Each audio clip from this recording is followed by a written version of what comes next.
Welcome to Crawlspace. I'm Tim here today with Lance. Lance, how are you today? I'm doing fantastic today, Tim. I really can't complain about anything. It's great to be here recording, setting up this great conversation for the listeners. But my overall concern is how you are today, Tim. Well, thank you very much for asking. I am doing really well. I'm excited to speak with our friend in this podcast field. His name is Chris Williamson. He does several podcasts. Check the show notes for the links on all of them. But we were guests on one of his podcasts recently. It's called Me and My Friends. But Lance, Chris wrote a new book. It's called Rabbit Hole, The Vanishing of Amelia Earhart and Fred Noonan.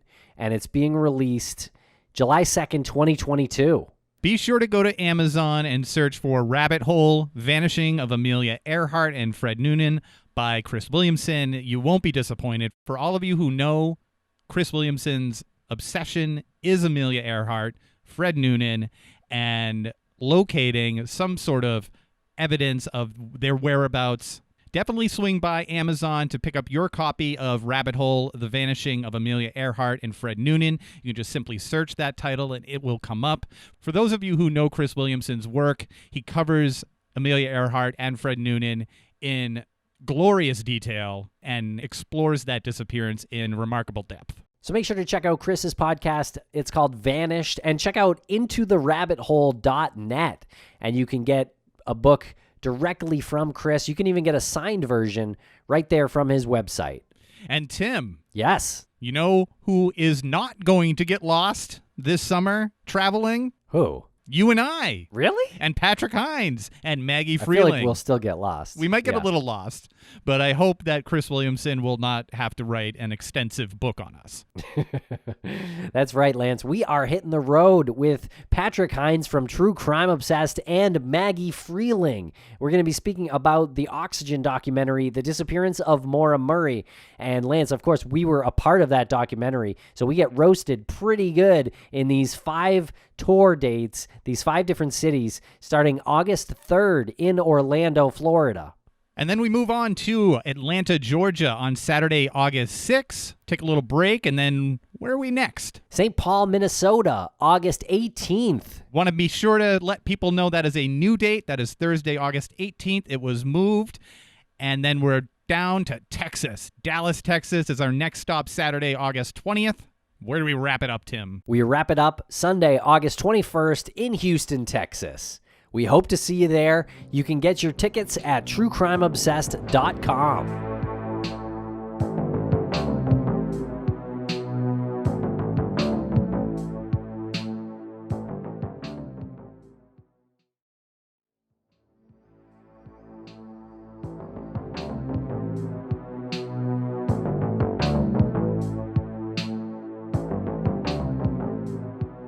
Welcome back to the podcast, author Chris Williamson. How are you tonight? I am feeling pretty honored tonight. Thank you guys for having me. I appreciate this. It's so cool because we get to actually say that old cliche, we knew you back when, and we knew you before you were a published author. Fantastic work. Your book comes out in just a couple of days. We're recording this on June 28th, and your book comes out July 2nd. So We'll probably have you on maybe a live show down the road after your book's had time to mature out there in the public, and people can consume it. But What have you been up to? Because we were talking previously about numerous mysteries, mostly Amelia Earhart. But yeah, thanks for joining us tonight. And you know, before we get to the book, like how's everything going? It's going well, man. It's been a roller coaster. It's been a rough, especially last couple of months, sort of getting to the finish, sort of slogging to the finish line, so to speak, and trying to pass the finish line for this release. But it's been good. It's been a learning experience, and you know, I wouldn't change it. But it's been really, really interesting in the last couple of months, especially. Great. Well, I want to hear a little bit more about that. But before we get into that, tell us about your podcasts. And we were recently guests on your podcast. Yes. And that was a lot of fun. Yeah. Tell us about your podcast projects.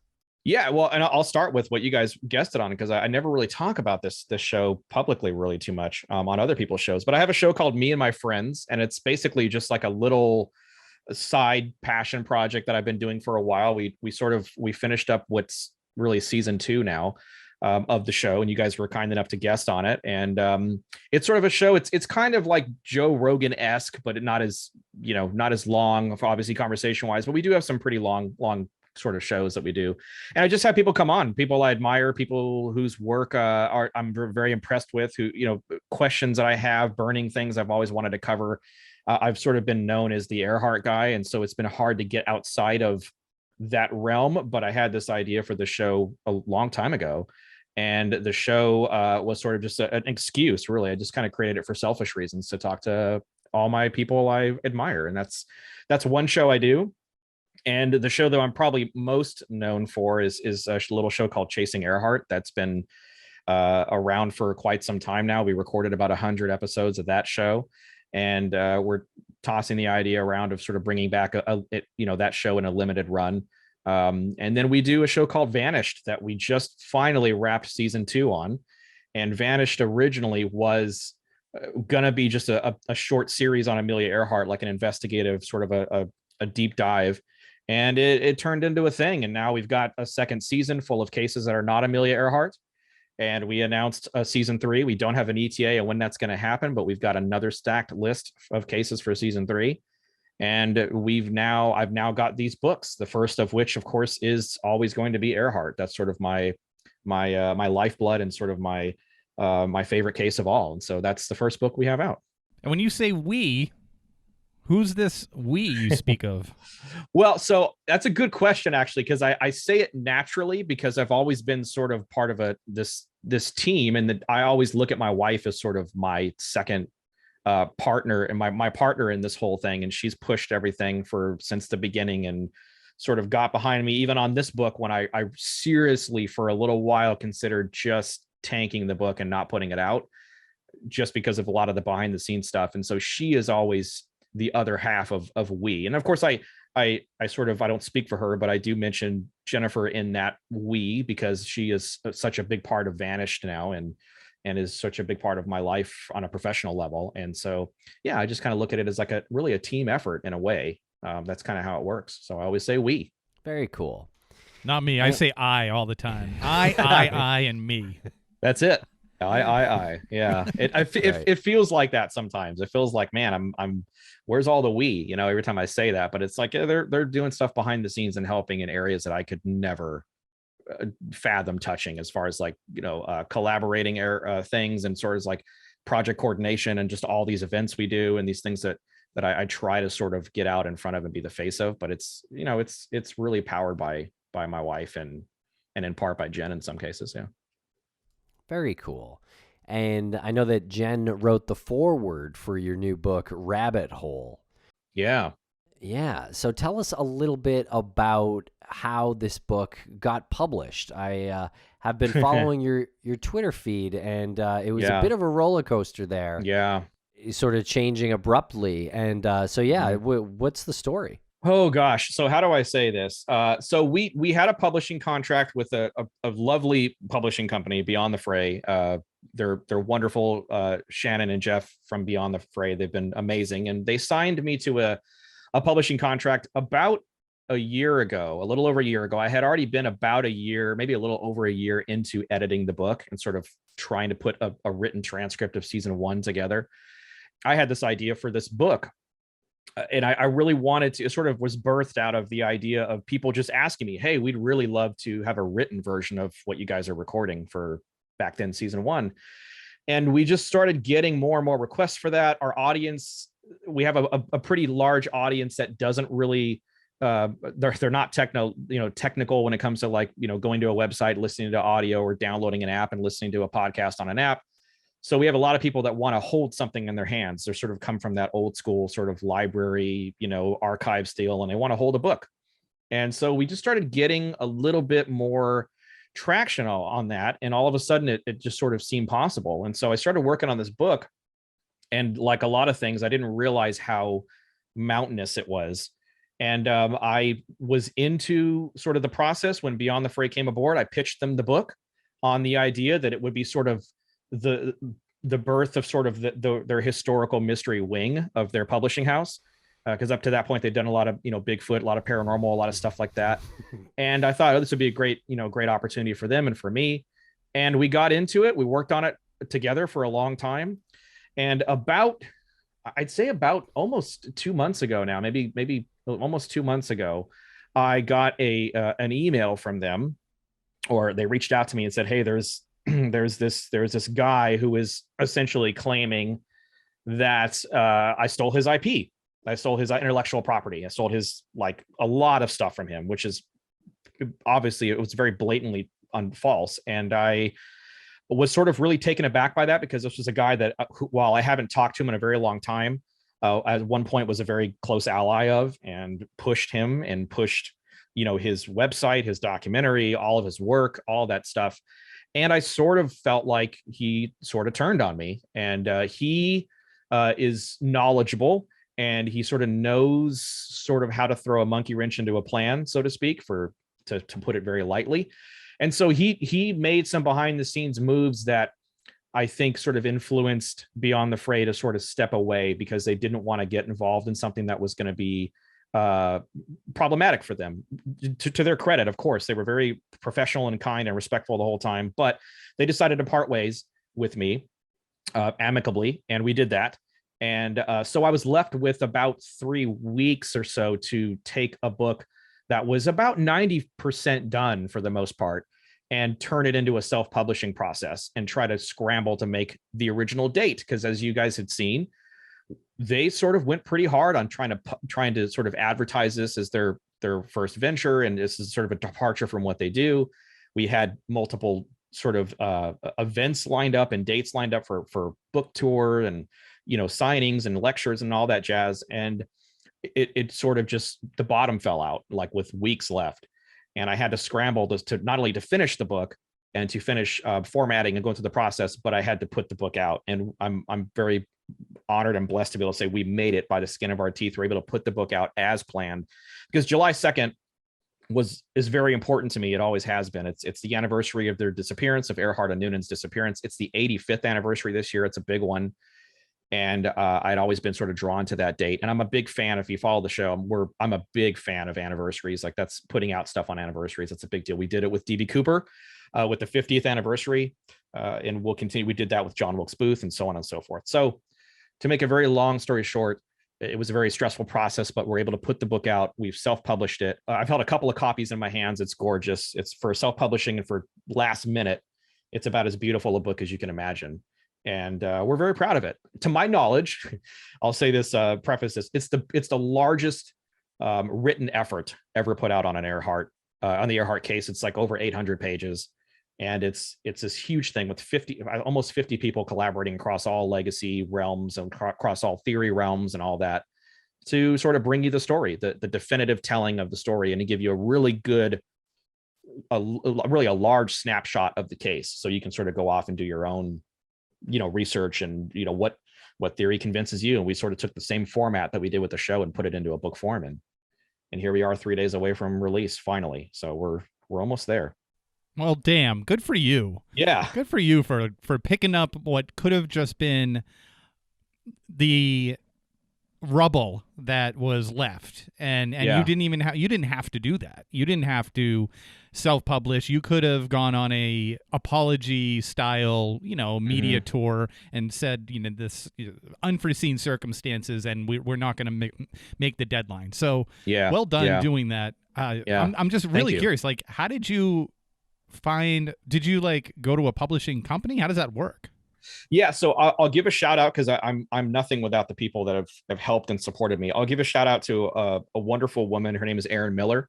She wrote a book called Final Flight, Final Fight, and it's all about her grandmother and the wasp. And she had self-published. She's very well known in the self-publishing community. She's really done it. She's done multiple books now. I had reached out to her through another very dear friend of mine, Jill Myers, who's also in the book and who was worked with me on Earhart, and she sort of connected me. And we talked, And Erin sort of was able to pull me back from the brink of publishing disaster and say, no, this is actually what you can do. Here's a couple of options. And she laid out a company called Ingram Spark, who does a lot of self-publishing. That's right in their wheelhouse. That's what they do. I was very ignorant of that, and I had to sort of learn that process and make some mistakes along the way and sort of have some panic. But I feel like looking back on it now in retrospect, I feel like panic has sort of always been part of my process. It's one of those things where you have to sort of like freak out for a little bit, and then, okay, I've gotten that out of my system. Now let's pick up the pieces and push forward. So a big shout out to Erin Miller, a big shout out to Jill Myers, and of course my wife, who literally said, "You are not stopping this. You are going forward." And those three women, are why we're here, why we're talking about this. If I hadn't had them involved in it, it would not have happened. I would have given up. Clearly, I mean, there's even earlier times when I was writing this thing, and I just decided, well, maybe it's better if I just release this thing as like a PDF for free to everybody and just kind of, call it a day. But I'm happy I can hold it. It's overwhelming. The feeling is overwhelming when you hold your first book for the first time. It's a really special feeling. Can't replicate it. And we'll be right back after a quick word from our sponsors. Thanks to our sponsors, and now we're back to the program. So tell us a little bit about the case. Treat us like we're noobs, Chris, and we don't know anything about the case. And in fairness, that's pretty much exactly what we are anyway in this. Yeah. Well, I wouldn't say that, but I will oblige. So Amelia Earhart is an icon. She is still, there's an Amelia Earhart Day at NASA still. She's an icon in not only in aviation, but aerospace and STEM. She, in the 1920s and 1930s, she came up in aviation, and she flew for a very short period of time, broke probably over 24 records that are now since been broken or replaced. But at the time, she had broken all these records in the golden age of aviation. She walked away from 11 crashes in her career. She flew all kinds of different airplanes, flew in air derbies, and she sort of became the face for women in aviation. And in a lot of ways, she's still the face of women in aviation. If you reach out to anybody now and say, give me a female aviator, everybody's going to say Amelia Earhart. No one's going to say Florence Klingon-Smith or Ruth Elder or Ruth Nichols or any of those people. They're going to say Earhart. So Earhart was married to a gentleman by the name of George Palmer Putnam, who was basically a super publicist. He had published Charles Lindbergh's autobiography, who, if you know aviation, Charles Lindbergh's probably the biggest icon of all of aviation. And he was looking for a woman, a female version of Charles Lindbergh. He sort of saw the writing on the wall before anyone else, and that's to his credit. And he synced up with Earhart first as a business partner, and then he asked her to be his wife multiple times. She finally said yes. They got married. They had a pretty important run as far as aviation is concerned. She broke a lot of records with him in tow and with him as part of it and publishing along the way. And it's through Putnam that Earhart sort of gets this Lockheed Electra that everybody talks about now, this world famous Lockheed Electra that's still missing 85 years later. And Purdue finances her Lockheed Electra, and they finance in part her world flight. She wants to sort of end her career with a bang, and she wants to go out by circumnavigating the equator and going around the world equatorially. And she largely accomplishes this. And on July 2nd of 1937, which is in 3 days to the day, she and her navigator, who was a gentleman by the name of Fred Noonan, were on approach to a little tiny island called Howland Island. I encourage people listening to Google Earth Howland Island. It's remarkable. And off the coast of Howland, laying in wait, was this little Coast Guard cutter called the Itasca. That's also very famous now in association with this case. And they're attempting to guide her in so she can land at Howland, refuel, and then make the final leg of her trip, which was from Howland to Hawaii and then from Hawaii to Oakland. So she was 99% there. She was almost there. And on that morning, there's a host of issues that occur. She never can make two-way radio communication with the Itasca. So they're laying in wait off Howland. They're trying to signal her. They're constantly talking to her. She's constantly talking to them, but they can never establish a connection. So as she's getting closer, what appears to be closer and closer to Howland, she appears to be getting more and more frantic because she hasn't heard from them. And she's starting to freak out, and she's starting to tell them. It's in the radio logs. There's actual radio logs that the Coast Guard radio men in the radio room are actually writing down what she's saying, or typing out what she's saying shorthand. And she's saying things like, we must be on you, but cannot see you. Gas is running low. We're about 200 miles out. We're about 100 miles out. So she's giving them like a rough estimate. We're on the line 157337, which is a sun line, trying to give them a position, but they don't really know where they're at exactly. She's got Noonan on board navigating. He's using celestial navigation. Keep in mind, this is 1937. There's no GPS. There's nothing other than just guiding by the sun, guiding by the stars at night. And, if you make one minor mistake, you could be off by hundreds of miles. I mean, you could be, and then you're in the middle of the biggest, ocean on the planet. So she's frantically calling. The Itasca can't get a hold of her, and she's getting closer. And all of a sudden, her last word is wait. That's the last word that she ever says. And the Itasca marks that as a word that she said. And that's the last we ever officially hear from Amelia Earhart and Fred Noonan. Now, they go down. There's this monstrous search in the middle of the Great Depression. They're searching, I think, $3 or $4 million of worth of money to search for Amelia Earhart. And they give up, obviously, a couple of weeks later because they can't find her. And she's declared dead in absentia on January 5th of 1939. And almost immediately after she's declared dead, it really just theories abound. So there's all these different theories about, well, maybe she didn't crash in the ocean off Howland Island. Maybe she was here. Maybe she was there. And so as the story unfolds, theories start to come into play. And that's when you start hearing stuff about maybe her being in on a government plan, maybe her being a spy, maybe her being captured by the Japanese, maybe her landing on an island 400 miles away, and dying as a castaway. And then there's literally a half a dozen others, if not more. And we in the show sort of originally covered 5 theories. In the book, we cover 4. And that is sort of, in a nutshell, that's sort of the story as we know it. And they're still searching for her. There are deep water ocean searches that go back to, I think 99 was the first one. And from there, everybody who's has deep pockets has thrown their hat into the ring to search off the deep oceans of Howland Island. They've been to Nicomaroro 13 or 14 times. Lastly, with Bob Ballard in tow, who found the Titanic. So he's, it's about as big a name as you can get in nautical exploration as Bob Ballard. And everybody struck out. So right now, just shy of 85 years later, really, we're no closer to the truth or to having any more information concretely than we do after July 2nd of 1937. So it's really the biggest rabbit hole you can think of. And it's got at the center of it, probably one of the biggest aviation icons, if not the biggest aviation icon ever. I'm going to ask what might seem on the surface to be maybe a superficial question, but I think it just strikes curiosity in me because I know how much work you've put into researching her life and her death, and even the way she went about her aviation career and the type of pilot she was. What do you make of the last word? What is your personal opinion? What do you think that was indicating? I don't think I've ever been asked that question before. I've thought about that.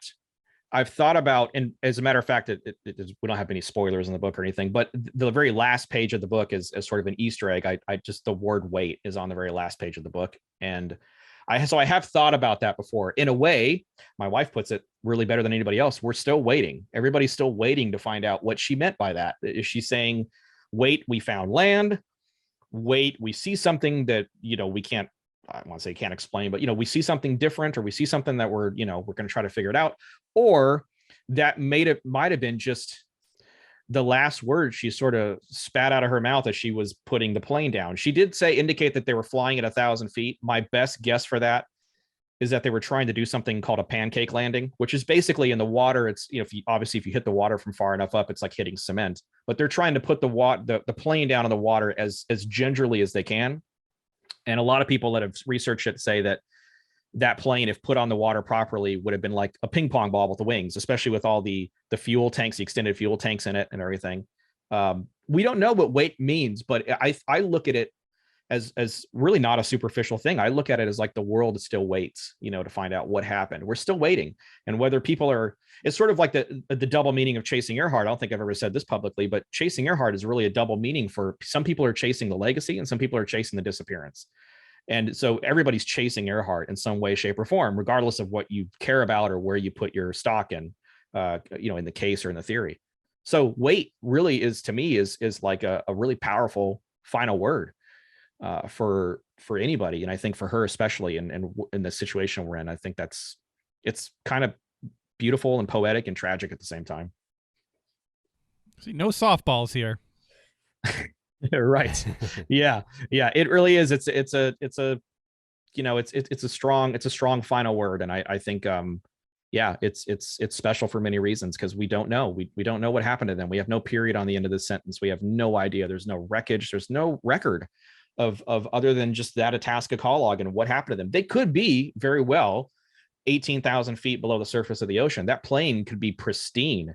If I've learned anything by talking to the people that have been doing deep ocean searches and the brightest minds on the planet, everything in that type of nautical environment is pretty pristine. So if she's able to put the plane on the water successfully, or even halfway successfully where it sinks, that plane is going to be in pretty pristine condition if it's found.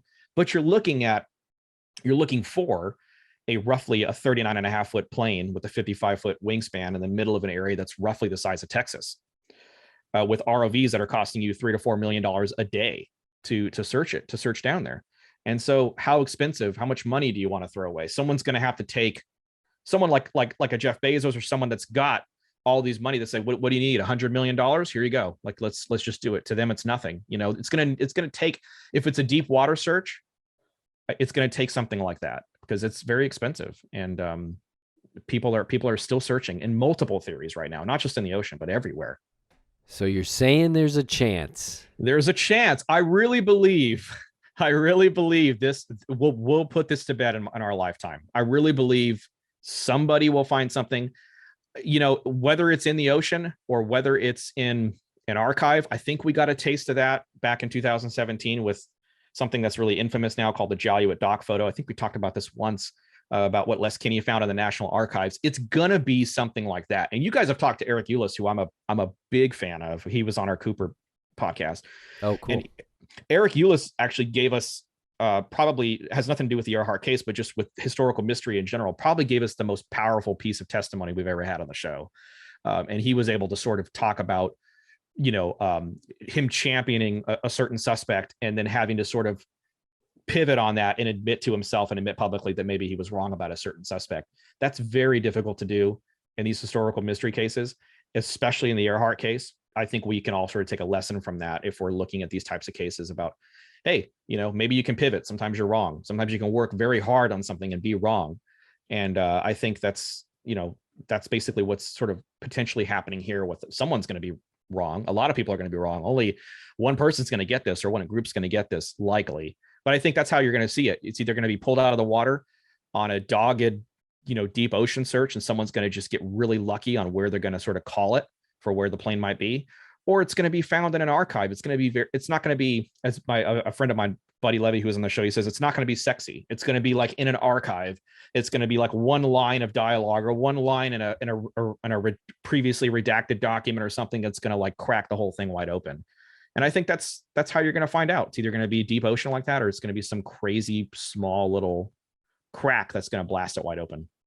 But I think we'll get it in our lifetime. I think the people involved will get it in our lifetime. I think you're going to do it. I'm going to be associated through just being a fan of the people who are going to do it. I think like Gotcha. there's so many, one thing I've learned, it's not like a dig against myself or anything, but literally I'm the least knowledgeable person on this case. I mean, that's really truth. I mean, when you talk to some of the people that have been doing this for 30, 40 years of their lives, they can run circles around me on this. They could do it easy. And I think those are the people that are looking. So it's in good hands, I think.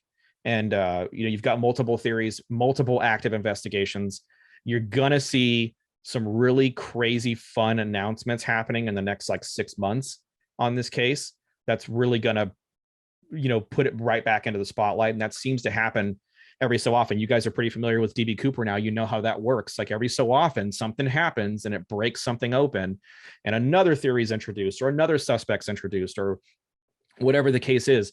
Earhart's going to be the same thing. And I think you'll see that probably inside of 6 months. So I'm optimistic, but that optimism only takes you so far. There's got to be action. So we'll see what happens, and I think a lot of these people that are searching for her are very passionate, and that's a big part of it. Okay, so you mentioned the people that are searching for her are very passionate in their search. Is there a particularly fanatical or rabid fan base when it comes to her disappearance and getting theories emailed and, maybe there's like forums where people go back and forth? Is that something that you're a part of? Does that exist? Yeah, kind of. And you guys are certainly no stranger to this and the work you've done, but with Earhart, there's absolutely a radical fan base. And it's like I said, it's sort of split down the middle. So you're either going to chase the legacy or you're going to chase the disappearance. The disappearance itself almost has its own internal legacy because there's so much going for that disappearance. There's so much infighting. There's so much, everybody's split into little camps. There's very little cross collaboration. And I've said this before, there has been, not only in the Earhart case, but since we're talking strictly about Earhart right now, really has been like it's a spectacular collapse of any kind of collaboration in this case whatsoever. And you have all these people that are sort of defending their theory, and it gets really aggressive. I don't want to say a victim, but I've been on the other side of that, as I mentioned earlier, just recently. It gets aggressively defensive. And you guys, I'm sure you guys aren't any strangers to that with the stuff you guys have done. So you know what I'm talking about. That's exactly how it works. And the Earhart case, you've got 4 or 5 major theories. You've got a bunch of sub theories. You've got everybody arguing for their stuff. Everybody's wrong. I know the truth. This is pure truth. This isn't a theory. I hear that 4 or 5 times a week. It's one of those situations where it's like, okay, it's all theory. And that's sort of what we're shouting, at the mountaintops at this point. It's like, it's all theory until you guys change the way you approach the case. And until everybody changes the way they handle this, it's likely that's the only thing that's going to keep it from ever getting solved. My optimism on one side is great because of who's involved and how they work and what they do. But at the same time, I think the infighting and all the behind the scenes drama is absolute poison to this case and to every case. DB Cooper included, Jack the Ripper, everything we've ever covered and will ever cover is going to have some degree of that. And so that's sort of always been my position is people need to just sort of stop with that. It's been 85 years and nobody's found anything, and that hasn't produced anything. So now it's time to change the game and to change how you approach things. And I think you're starting to see a little bit of that now. There's some faces that have entered the fray that are sort of have fresh attitudes and fresh approaches to this. I'm not, excluding myself. I believe wholeheartedly that that's how you got to solve it. But there's people that are actually doing the work that are saying, look, let's collaborate. Let's reach across the aisle. Come help me, work on mine or eliminate mine, and then we can move on to the next one. And I think that's a breath of fresh air that this case badly needs after 85 years. Tell us a little bit about the choice to call the book Rabbit Hole, because we use that term a lot when people get caught up, and when we get caught up in these cold cases, it's always a rabbit hole for the most part. I have a feeling that your title wasn't arbitrary in the sense that, it's a case that you just kind of get caught up in. I believe that it's probably a little more layered. Yeah, it's a very it's for practical reason. It's the definition of what this case is. This case, people will get into it, like I said, on the legacy side, and they'll get swallowed by the legacy too. I mean, they'll just be. I've got people that have been involved in this case that are friends of mine that I think a lot of that said I was ever going to get involved in this for 3 years or 5 years, and then 30, 40 years later they're still doing it. And that's not just on the disappearance side. That's on the the collector side. That's on the private side. That's on the legacy side.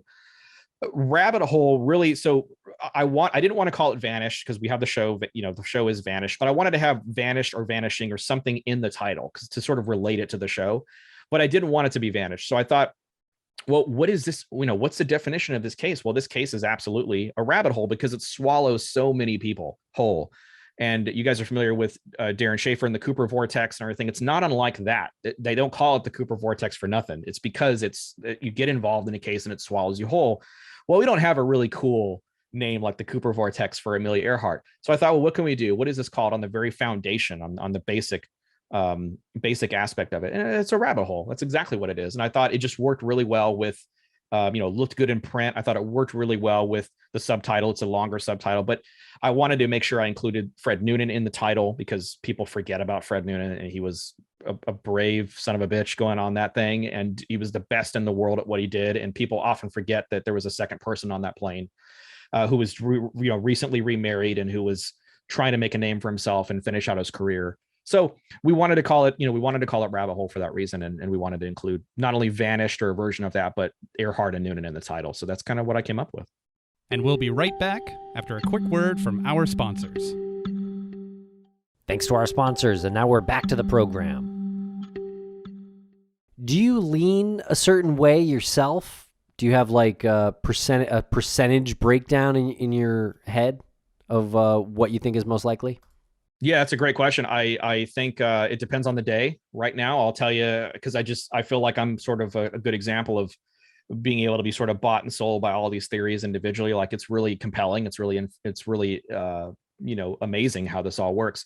I think because we have the Itasca call logs, and this is really largely credit to Jen because she sort of not convince me of it, but she sort of made me see, it's really how impressive these things are. You had people like Chief Radio Man Leo Bellarts, who was on the Itasca, who was talking to Earhart. So he was speaking with the woman, as she was going down. I mean, it was the last person to speak with her officially. And so I believe those call logs, and Jen puts it beautifully when she says it, and I steal it all the time. It's like if this is a modern day murder trial, these are the last text messages. This is the last communication that Earhart ever gives anyone ever officially. And I always say officially as a caveat there. So I feel like, they were pulling her in. They kept writing something called a S5 down. So S5 has to do with signal strength. At the time, that's how they detected how close an aircraft was or how close an incoming signal was, depending on where you're at. And they measured it off S1 to S5. So S5, according to everybody I've spoken with, and we talk about this ad nauseum in the book, we really focus a lot on this because it's a big deal, is around 200 or even a little bit under miles out. And that's roughly what she was saying, around 200 miles out, around 100 miles out. So it's sort of jiving with what she's saying. I think, as a lot of the people in Crash and Sink will tell you, you have to listen to Amelia and what she was saying. Her words were saying, we must be on you, but cannot see you. So she's telling you that she thinks she's there. She thinks she's made it, but she's not 100% sure. There's some confusion there. We don't have audio. The only people that ever had audio or listened to it was Bellarts and the people on board, and we'll never have that. So we just have the written transcript of that. And I think you have to listen to Earhart. Those transcripts are awfully powerful. And I think until somebody presents something that's, and I say this a lot, but it's true, earth-shatteringly big. It can't just be like, well, we got, some witnesses over here. Okay.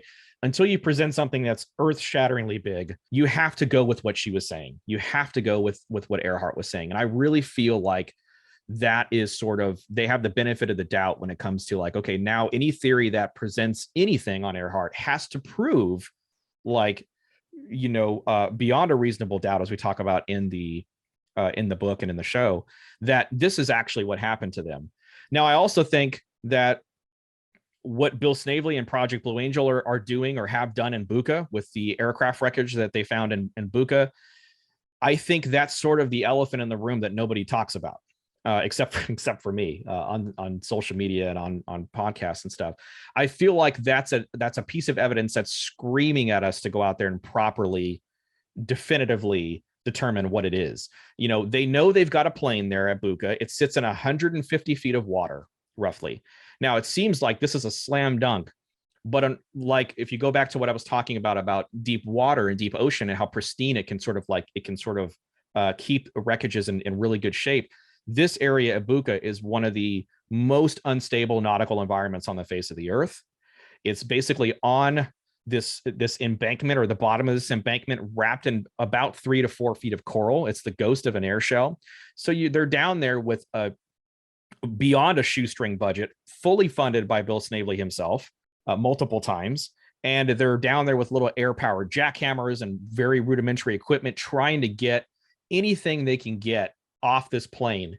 And they've got this landing light lens that they found on Buka 1, the first trip down there, and they feel like, you know, they've measured it up, they've put it on other Electras, and it seems to match. But I mean, we've had that happen before in this case, and it turns out maybe it's not so good of a match. And so Bill is not relying, so he's not leaning everything on that he's got on that. He wants DNA. He wants to prove substantially that this is Earhart and Noonan, in fact, in this wreckage. There's potentially bones there. Who knows what they're going to find, because it's such a difficult wreckage to investigate. Now, I will tell you, and I wish I could say more. I will have the other people that will. I promise you, I'll get them on your show so you could talk with them, because they'll know more. There is some really fun stuff with Buka coming up that I will hopefully be able to talk about in the near future once they sort of get everything squared away. Buka's in the middle of a civil war right now. It's a very unstable place for anything to happen over there. They have to get full permission from the chiefs, from the elders, from the villages there.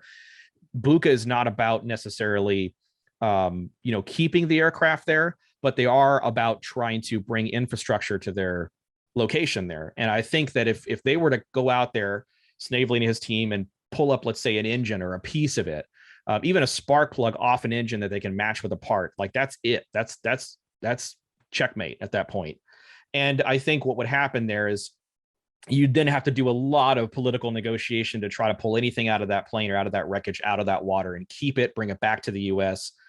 On our very own show, the current president of Purdue, Mitch Daniels, who I have an immense amount of respect for, who was an awesome guest, really made the earth-shattering sort of declaration that the whole of the project and the plane is a Purdue mission. So whoever finds it belongs to them. And that's a pretty powerful statement to make when you consider that this wreckage is all over the world, depending on who you believe. It's at Nicaragua, it's in the Marshall Islands in Saipan, it's in 18,000 feet of water, it's at Buka, it's at all these different places. So whoever finds it is going to have to deal with that fallout. And it's I don't envy them, but they sort of have to be her biographer, and that's sort of the position that Snavely's in. If he's right, it's like that guy. It's like Indiana Jones. Indy, they're digging in the wrong place. Like everybody's talking about going and searching one spot, and he's looking at an area that's never really been touched or searched. And of course, you have the detractors, people that believe that there's no way he's right. But what if he's right? And that's why I feel like nobody's produced. Everybody struck out. This guy's got a body, essentially. This aircraft is a third body. There's 3 bodies in this case, and we talk about this in the book too. There's Earhart's, there's Noonan's, and there's that Electra. And everybody's looking for that Electra. And imagine if you're investigating a crime scene and there's a missing body, and your partner finds a body 3 miles away from the crime scene. Are you just going to ignore that body, or are you going to go look at that body? Because that's a pretty big deal. Snavely's got a body, and that's pretty amazing.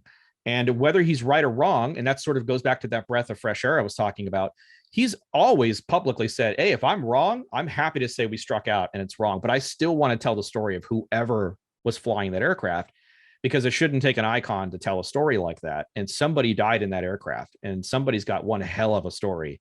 And if it's not Earhart, then it's somebody else that we need to determine whose story that is. And if it is Earhart, it's the Holy Grail. So I think those two on any given day, for me, sort of go neck and neck. I don't discount Japanese capture. I don't discount repatriation, Irene Bolam. I don't discount, any of that other Nicaragua castaway. I mean, there's some stuff that's sort of been debunked and sort of it's been done to death, so to speak, but it's all on the table at this point. It's all on the table because nobody's produced. So and those are my two.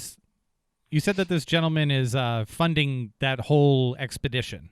Yeah, absolutely. He had so he funded the first one out of pocket, and he funded the second one. He did do a GoFundMe for it, and they think they raised about $3,000, which went to bringing Mike Orange and one of the ROVs over from Boxfish Research, who helped do the ROV footage for the second one. Other than that, he's entirely funded it himself, and that's also sort of a breath of fresh air, because who in this case, there's a few, but like to that degree, we're talking like $200,000-$300,000. Who in this case puts their money where their mouth is like that? He's really the only one that I'm aware of that does it to that degree. There's people that have certainly bled money out on this, and there's certainly people that, you know, a lot of people would say make money off this case.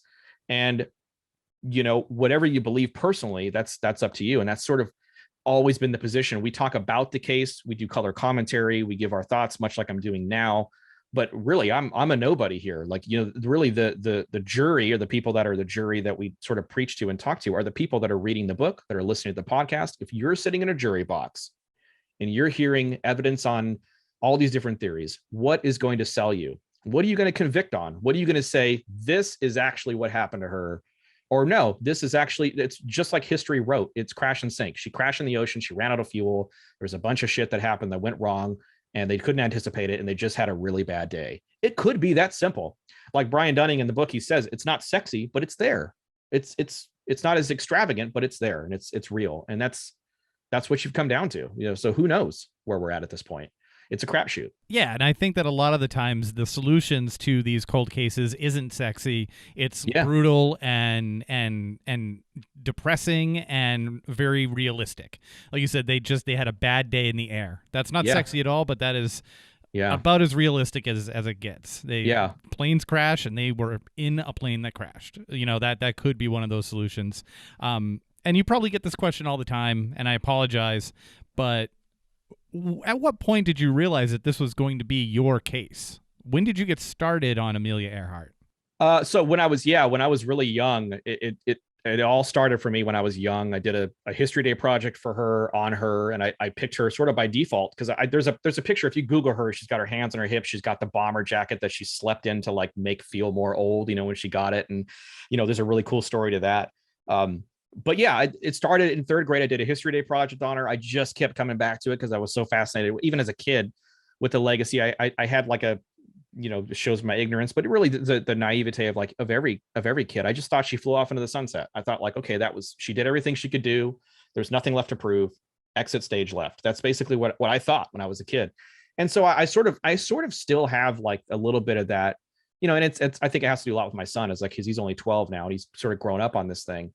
But I sort of have a little bit of that feeling still. But I always went back to her, always. And oddly enough, after high school, after college, there was a lull where I didn't really look at the case or do anything. And I think it started up again in, gosh, probably 2007, 2008. You know, when I first started doing like a lot of like what I call pre-research. Like, I didn't want to reach out to anybody with no knowledge or limited knowledge. I wanted to have some kind of a foundational knowledge, but I didn't want to have so much that it came across as like just, you know, one guy trying to be an expert interviewing other people's. I wanted to sort of represent the audience and kind of what we're going to do for what would become Chasing Earhart. And that was interviewing these people, learning about these cases in the same real-time format that the audience was learning about it, I should say. And that's sort of always been my position. And it's always come back to Earhart, no matter what I do. Anytime I do something venture-wise or new, it always starts with Earhart. You know, that's kind of how it is with me.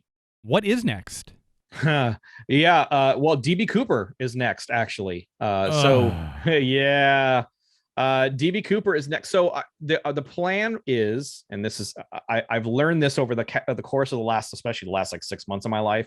You can plan all you want, but life doesn't really care about your plans. It's one of those situations where like at any time those plans could change and something could just totally, you know, provide a 180 where you have to kind of, you know, change the course. But right now, DB Cooper is book 2, and that's kind of what we're going to do. We're going to basically do the same formula with a lot of all the cases that we cover, and most of the cases that we cover. And Cooper, the plan is to put the DB Cooper book out on the 1-year anniversary of the original show, which is November 24th, Thanksgiving Eve. And then of course the 51st anniversary of the DB Cooper skyjacking. And that's going to be a little different in the sense that it's going to have a lot more new information, I'm hoping, in this book. This one is sort of that original written transcript with a bunch of like new retrospectives sort of peppered throughout the book. You know, the foreword, the preface, all that stuff to sort of make it shine and to sort of give it a presentation for listeners who have never heard the show and want to read it. But Cooper will have a lot more new information, hopefully, from the people, not from me, but from the people that are involved in the case that I'm sort of trying to help. And hopefully they'll just serve as like, as appetite wetters. That's what these books will be, and just kind of give people a good snapshot. Same format of listening to a podcast and getting excited about something, but just in a book form. And we'll do Cooper next, then we'll do John Wilkes Booth, then we'll do Jack the Ripper, And then after that, I don't know. So hopefully that'll take us into the fall, autumn of next year, and we'll have 3 or 4 books out at that point. That's the plan. Come on. We need a full breakdown for the next half decade. Yeah, that's it. That's my business plan. That's my business continuity plan. That's everything I'm working on in case something were to happen and this doesn't work out. But hopefully, people will receive this book well, and they'll get something out of it, and they'll at least be entertained, informed, and most importantly, they'll want to go and do their own research and go down their own rabbit hole with this case, whether they believe Japanese capture is it, like that's what happened. Or there's a lot of pieces of evidence that we talk about in this book that are not so well known in the Earhart case. It's known if you're inside the case, but if you're outside of it, you've never heard of Message in a Bottle. You've never heard of a lot of these things that we talk about in the book. And I think it's really very exciting, and it's a different sort of approach. It definitely reads and consumes very differently than any Earhart book that's come before it. I can at least say that. And so that's really kind of exciting. And I guess we'll find out in just a few days. Now, it is an inside joke here at Crawlspace Media that I also enjoy releasing things and announcing things on anniversaries, no matter how obscure. I'll literally look up National Day of and try to, if we're doing an episode about a dentist who killed his patients, I will look up National Dentist Day and try to squeeze it in. Also, I love it. It's a very lesser known fact that I enjoy odd shaped books. So with you, well, you're going to have one coming at you. Are you is Rabbit Hole going to be shaped like a plane? Well, it would. I don't think so. It won't be shaped like a plane, but it's. I'll tell you what. It feels that would be annoying to read. It would be tough to read that. It'd probably be like 2,000 or 3,000 pages if it was shaped like a plane. But yeah, it's a brick, man. I held it. I don't have it. It's upstairs. But I held it, and it's like, man, this is. Originally you start writing like, oh, this is probably going to be 400 or 500 pages. That's a huge book. And then you realize it's double that. And you're like, holy shit. Wow. I can't, but I didn't want to cut. We cut very little. I transcribed off the original raw audio recordings. So there's a bunch of stuff or a few things, I should say, not a bunch, but a few things that are in the book that weren't in the original audio show. And so it's been really interesting, but it's a brick, man. And I didn't want to cut any fat. I wanted to cut as little as physically possible to really give people really one of my goals is like, wouldn't it be cool?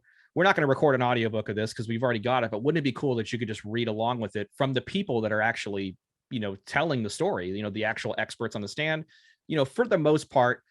The hardest part of the book was really just transforming it from something you hear to something you read. That was very difficult. And then also at the same time, trying to make sure you don't take too much creative liberty so people can't be misrepresented and things of that nature. So that's a tough process to sort of okay, how can I rewrite the sentence where someone can't accuse me of something on it. And I really did a lot of work to try to make sure that we could do that, that everybody could read their account and their stuff and their pages and be like, yeah, that's exactly what I said for the most part.